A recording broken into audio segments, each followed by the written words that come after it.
Assalamualaikum warahmatullahi wabarakatuh.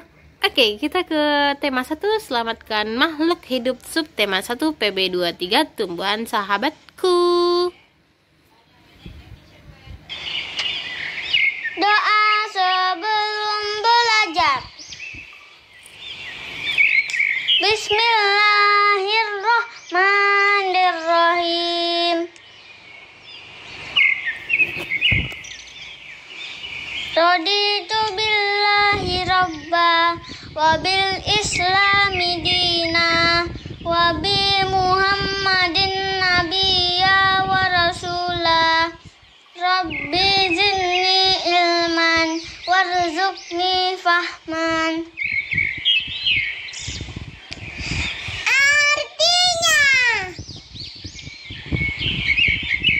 kami ridho Allah sebagai Tuhanku, Islam sebagai agamaku, dan Nabi Muhammad sebagai Nabi dan Rasul.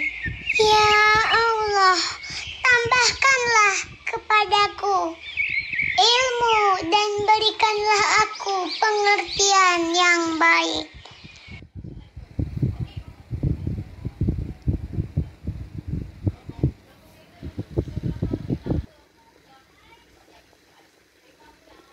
Semoga pembelajaran kita hari ini mendapatkan berkah dari Allah ya. Amin, amin ya rabbal alamin.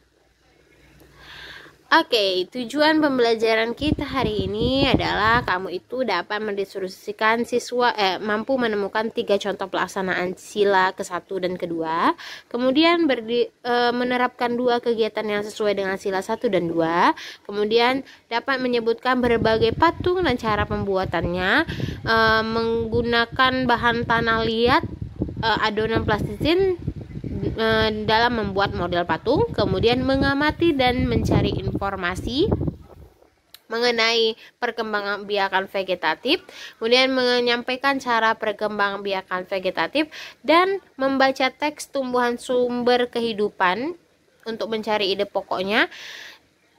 Itu tujuan pembelajarannya, oke? Nah, sekarang kita masuk ini nilai-nilai sila pertama dan kedua dalam kehidupan sehari-hari. Nah, di samping ini kamu lihat kan ada lambang Garuda Pancasila. Di situ ada sila kita, ya. Silanya ada? Iya, ada 5 sila. Nah, yang kita bahas sekarang adalah sila pertama dan kedua. Nah, nilai-nilai yang terkandung dalam sila ketuhanan yang Maha Esa, yaitu sila pertama adalah takwa terhadap Tuhan Yang Maha Esa, toleransi dan penghormatan kepada agama atau kepercayaan lain, kemudian kerukunan antar umat beragama.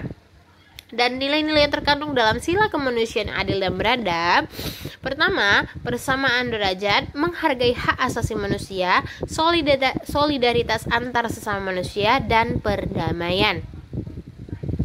Oke, berhubungan dengan Garuda Pancasila, kita tuh kan memiliki berbagai kebudayaan. Nah, salah satunya itu kita itu memiliki kesenian juga kita banyak, yaitu patung Nusantara. Nah, patung Nusantara itu rata-rata terbuat dari tanah liat. Nah, patung-patung tersebut sangat diminati nih, baik oleh wisatawan lokal maupun mancanegara.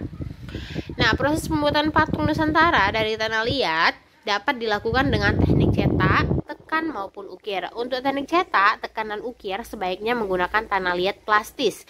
Jangan menggunakan tanah yang terlalu lembek karena akan menyulitkan untuk memperoleh bentuk yang tepat, rapi, dan jelas. Nah, tanah liat yang terlalu lembek akan lengket pada cetakan gips sehingga sulit diangkat dari cetakan dan sulit untuk diukir. Nah, di samping ini adalah contoh orang yang sedang membuat patung ya, nak. Nih, dia menggunakan tanah liat nih. Nah, kamu itu dapat membuat patung Nusantara dengan menggunakan plastisin. Tapi kamu sebelumnya harus membuat adonannya nih. Ini caranya. Bahan-bahannya 2 cangkir terigu, setengah cangkir garam, 2 sendok makan minyak sayur, 1,5 cangkir air hangat, dan pewarna makanan. Cara membuatnya, campurkan dulu nih terigu, garam, dan minyak sayurnya dalam wadah. Kemudian campurkan air hangat secara bertahap hingga adonan menjadi liat, tidak terlalu lembek nih. Gulung dan remas-remas nih adonan hingga bercampur dengan sempurna. Bagi adonan menjadi beberapa bagian, buatlah lubang di tengahnya dan teteskan pewarna makanan. Kemudian gulung-gulung adonan hingga warna tercampur campur. Nah, di samping ini nih caranya, kamu sering nih kan yang kayak gini, tapi bukan main plastisin, main slime kan. Nah, selanjutnya perkembangbiakan vegetatif pada tumbuhan adalah cara berkembang biak suatu makhluk hidup yang terjadi tanpa melalui perkawinan. Makhluk hidup baru tumbuhan berasal dari induknya. Yang kemarin kita belajar mengenai generatif, sekarang kita belajar mengenai vegetatif. Diingat ya nak artinya? Nah, perhatikan gambar berikut ini nih. Ini adalah tumbuhan-tumbuhan yang berkembang biak secara vegetatif. Nanas berkembang biak dengan cara vegetatif. Pembibitan tunas dapat dilakukan untuk mengembangbiakannya. Kemudian bawang juga nih, memiliki bentuk berlapis yang di tengahnya akan tumbuh tunas. Umbi lapis terdiri atas daun yang tumbuh melapisi batang dan membengkak di dalam tanah. Kemudian ada juga pohon pisang nih, berkembang biak dengan cara membentuk anak pisangan pohon yang disebut tunas. Pernah lihat kan nak? Oke, kita masuk lagi ke ide pokok. Nah, ide pokok sekarang ini, teks yang di samping ini sudah Miss rampungkan menjadi paragraf-paragrafnya. Di setiap paragraf itu ada ide pokoknya. Nah, di paragraf pertama itu ide pokoknya adalah Indonesia adalah negara kepulauan.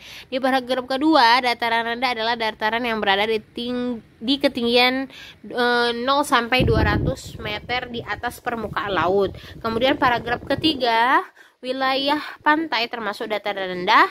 Paragraf keempat, dataran tinggi adalah dataran luas dengan ketinggian 200 meter di atas permukaan laut. Kemudian paragraf kelima, kamu dapat menentukan jenis tumbuhan lain yang terdapat di dataran rendah dan tinggi. Nah, ini Miss kasih contoh ide pokok supaya kamu ingat ya nak. Nanti kalau kita berjumpa kita bisa mengerjakannya langsung. Oke? Oke, segitu dulu penjelasan dari Miss. Kalau kamu belum paham, kamu bisa bertanya sama Miss. Semangat mengerjakan LKS-nya. Tepat waktu mengirimkannya sama Miss. Semoga kamu berhasil. Assalamualaikum, bye-bye.